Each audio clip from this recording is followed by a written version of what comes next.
अर्थसंकल्प बघत असताना एक महत्त्वाची गोष्ट जाणवली, ती तुमच्यासोबत शेअर करतो.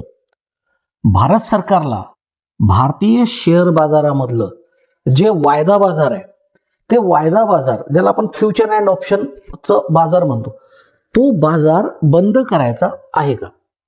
कारण फ्युचर अँड ऑप्शनचा जो बाजार आहे, जे वायदा बाजार आहे, ज्याला व्यवहारात लिया दिया व्यवहार असं आपण म्हणतो, हा ऑप्शनचा बाजार, हा फ्युचर अँड ऑप्शनचा बाजार सरकारला बंद करायचा आहे का? कारण हा बाजार सट्टेबाजीचा बाजार आहे. या बाजाराचा अर्थव्यवस्थेतील उत्पादनाशी आणि उत्पादकतेशी फारसा काही संबंध असत नाही. पैशापासून पैसा बनवण्यासाठी असा हा वायदा बाजार प्रत्येक शेअर बाजाराचा एक भाग असतो. भारतामध्ये पण आहे, खूप मोठं व्हॉल्यूम असतं, खूप मोठा त्याच्यामध्ये लोक, रिटेल इन्व्हेस्टर, मोठे इन्व्हेस्टर त्याच्यामध्ये इन्व्हॉल्व असतात.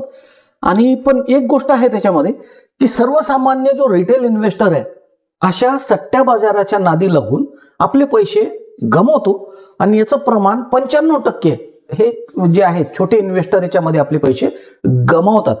हा सेबीचा आकडा आहे. सेबी प्रत्येक ट्रेडच्या वेळेस हे इन्व्हेस्टरला सांगत असतं की याच्यामध्ये रिस्क आहे, रिस्क खूपही जास्त आहे.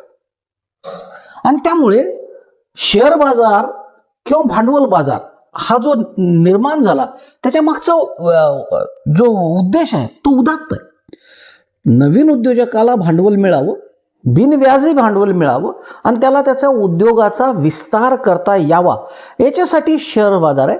सुरुवातीला तीच भूमिका होती. त्यामुळे अनेक नवीन उद्योजक हे बाजारात आले. त्यांनी आपले IPOs आणले, इनिशियल पब्लिक ऑफर्स ते घेऊन आले आणि बाजारातून त्यांनी प्रचंड पैसा उचलला. त्या पैशाच्या जोरावर त्यांनी आपल्या उद्योगाचा विस्तार केला आणि त्यातून तेही श्रीमंत झाले, उद्योगही वाढला, अर्थव्यवस्थेची साईजही वाढली, समाजाचाही फायदा झाला. ही गोष्ट आपण म्हणतो. असे जे नवीन उद्योग मार्केटमध्ये येतात, IPOच्या माध्यमातून येतात, ते स्टॉक मार्केटमध्ये कॅश सेगमेंटमध्ये त्यांची ट्रेडिंग होत असते आणि तिथं कोणताही सट्टा नसतो.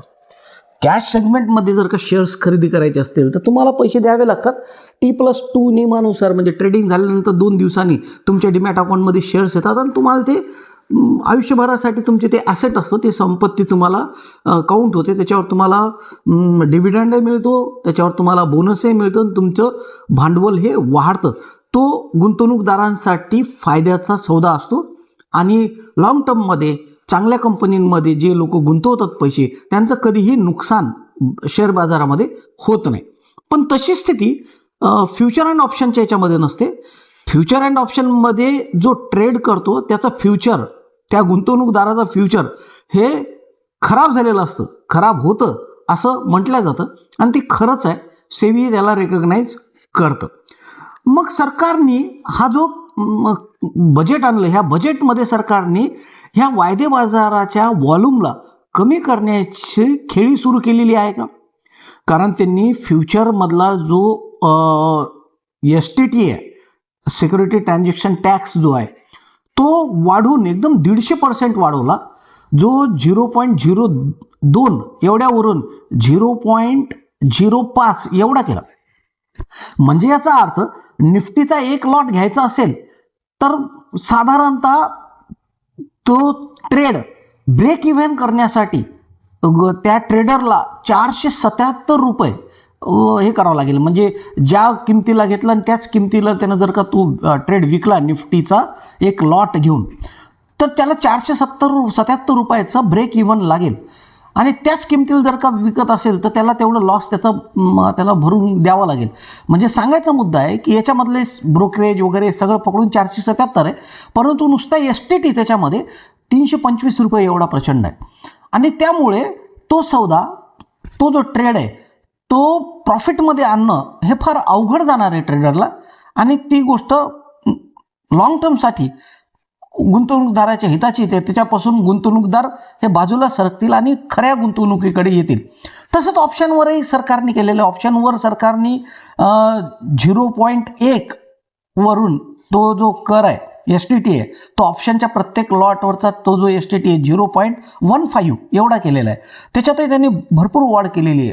ते प्रीमियम त्याच्यावर ते हा दर बदलतो, पण तरीही ऑप्शनचा कोणताही जर का ट्रेड ब्रेक इव्हन करायचं असेल तर कमीत कमी 60 रुपये त्या ट्रेडरला कमवावे लागतील, तर त्याचा trade no loss no profit मध्ये जाईल, अशी ही व्यवस्था आहे. बघा मित्रांनो, एसटीटी कमी करणं किंवा एसटीटी वाढवणं हा सरकारचा आहे, परंतु त्या करामागे एक अंतस्थ हेतू दिसतो. एक प्रकारचं सॅटेनिक टॅक्सेस सरकार जसं लावतं की सिगारेट कुणी पिऊ नये म्हणून सिगारेट महाग करणं, दारू कुणी पिऊ नये म्हणून दारू महाग करणं, हे शैतानी कर अशा प्रॉडक्टवर लावले जातात जे की समाजाच्या हिताचे नसतात. तसंच गॅमलिंग सट्टा हा सुद्धा समाजाच्या हिताचा नसतो, आणि त्याच्यावर जर का सरकार असे कर लावत असेल आणि ह्या पद्धतीनं त्याच्यामध्ये जर का वाढ करत असेल तर तो सैतानी कराच्या कक्षेमध्ये सरकार आणायचा प्रयत्न करत आहे. एसटीटी मुळे सरकारलाही 2024 मध्ये 53,000 करोड रुपये मिळाले होते. ह्याही वर्षी म्हणजे जानेवारी 2026 मध्येही सरकारला जवळपास 45,000 करोड मिळालेले आहेत. अजून समजा 1-2 महिन्यात 60,000 करोड रुपये अंदाजे सरकारला मिळतील, आणि पुढच्या वर्षी तर हा जो कर वाढवलेला आहे याचं व्हॉल्यूम किती व्हॉल्यूमवर प्रभाव पडतो हे पाहावं लागेल. परंतु अनेक लोक याच्यात नाराज झालेले आहेत. मार्केट पडलं त्या दिवशी, म्हणजे मार्केटमधले जे सटोरिये होते, जे सट्टा बाजार करणारे होते, ते त्यांना ती गोष्ट आवडलेली नाहीये आणि त्यांनी मार्केटमधून एक्झिट घेण्याचा प्रयत्न त्या दिवशी एक निगेटिव्ह इम्पॅक्ट त्याच्यामध्ये झाला. ठीक आहे, परत सर्वसामान्य गुंतवणूकदारांना याच्यामधून फारसा फरक पडत नाही.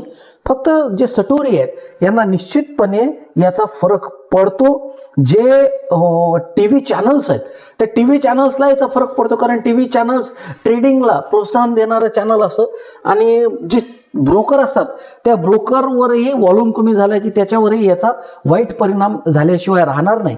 आणि परंतु सर्वसामान्य लोकांसाठी आणि अर्थव्यवस्थेसाठी एसटीटी वाढवणे हे फायद्याचंच आपण असं म्हणू शकतो. सरकारचा अंतस्थ हेतू निश्चितपणे जर काय याला कमी करणं, याचा व्हॉल्यूम कमी करणं असेल तर हा चांगला आहे असं आपण म्हणू शकतो. निश्चितच याच्यानी सर्वसामान्य गुंतवणूकदाराचा फायदा होईल असं मला वाटतं. आपण पूर्ण वेळात वेळ काढून व्हिडिओ बघितल्याबद्दल आपले आभार व्यक्त करतो. थांबतो. धन्यवाद.